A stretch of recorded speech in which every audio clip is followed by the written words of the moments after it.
বাড়িতে থাকা সামান্য উপকরণ ব্যবহার করেই আজকে দোকানের মতো একেবারে নরম তুলতুলে পান্তুয়ার রেসিপি আপনাদের সাথে শেয়ার করব। আশা করি রেসিপিটা ভালো লাগবে।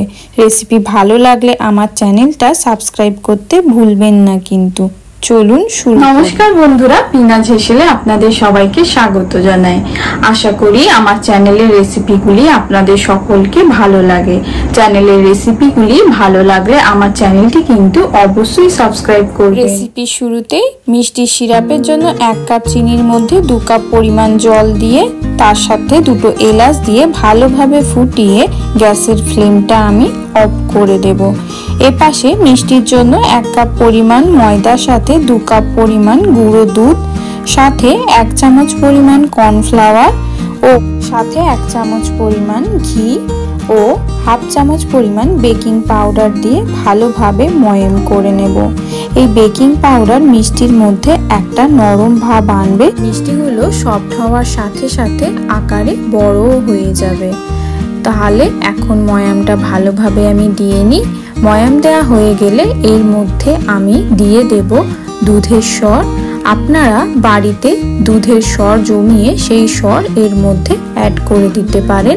সর না থাকলে আপনারা চাইলে নর্মাল দুধ দিয়েও এই ডোটা বানিয়ে নিতে পারেন। এখন আমি দুধের সর সহযোগে ময়দাটা ভালোভাবে মেখে একটা ডো তৈরি করে নেব। থকথকে একটা ডো বানিয়ে নিয়েছি। এখন ডোটা একপাশে ঢাকা দিয়ে রেখে দেব 10 মিনিটের জন্য। 10 মিনিটের পর ডোটা থেকে সামান্য একটু ছোট লেচি কেটে নিয়ে এর মধ্যে আমি অল্প একটু অরেঞ্জ ফুড কালার মিশিয়ে দেব। এতে করে মিষ্টির ভিতরের রংটা কিন্তু খুব সুন্দর আসে। বাড়িতে এভাবে একবার বানিয়ে দেখতে পারেন। অরেঞ্জ কালারের ডো পুরোপুরি তৈরি। এখন সাদা ডো থেকে ছোট ছোট লেচি কেটে নেব। তার জন্য প্রথমে হাতে অল্প একটু ঘি ঘষে নিয়ে এখন ছোট ছোট লেচি কেটে লেচির মধ্যে অরেঞ্জ কালারের ডো থেকে অল্প একটু লেচির পুর হিসাবে দিয়ে হাতের তালুতে রেখে মিষ্টির আকারে সুন্দর গোল করে গড়ে নেব। এই একইভাবে আমি সমস্ত মিষ্টিগুলো বানিয়ে নেব। সমস্ত মিষ্টি তৈরি হয়ে গেছে। এখন মিষ্টিগুলো ভাজার জন্য চুলোয় কড়াই সাদা তেল মিডিয়াম আঁচে গরম করে একে একে মিষ্টিগুলো আমি ছেড়ে দেব। মিষ্টিগুলো একটু ফাঁকা ফাঁকা করে দেওয়ার চেষ্টা করবেন, না হলে মিষ্টিগুলো কিন্তু একে অপরের সঙ্গে জড়িয়ে যাবার সম্ভাবনা থাকবে। এখন হালকা আঁচে 5 থেকে 7 মিনিট সময় ধরে মিষ্টিগুলো থেকে থেকে নাড়াচাড়া করে একেবারে লাল লাল করে ভেজে নেব। মাঝে মাঝে মিষ্টিগুলো একটু আলকা হাতে নেড়ে দেবেন, তাহলে মিষ্টিগুলো কিন্তু ভালোভাবে ফুলবেও, তার সাথে একে অপরের সঙ্গে জড়িয়েও যাবে না। দেখুন মিষ্টিগুলো কিন্তু 2 থেকে 3 মিনিট ভাজার পরই রং চেঞ্জ হয়ে হালকা বাদামি কালার চলে এসেছে। এখন মিষ্টিগুলো আরও 2 থেকে 3 মিনিট অনবরত নাড়াচাড়া করে আমি লাল লাল করে ভেজে নেব। এখানে ভাজার ক্ষেত্রে গ্যাসের ফ্লেম একেবারে হাই একদমই রাখবেন না, তাহলে মিষ্টিগুলো উপর থেকে লাল হয়ে গেলেও ভিতর থেকে কিন্তু কাঁচা থেকে যাবে, সাথে মিষ্টিগুলো কিন্তু ভালো মতো ফুলবেও না।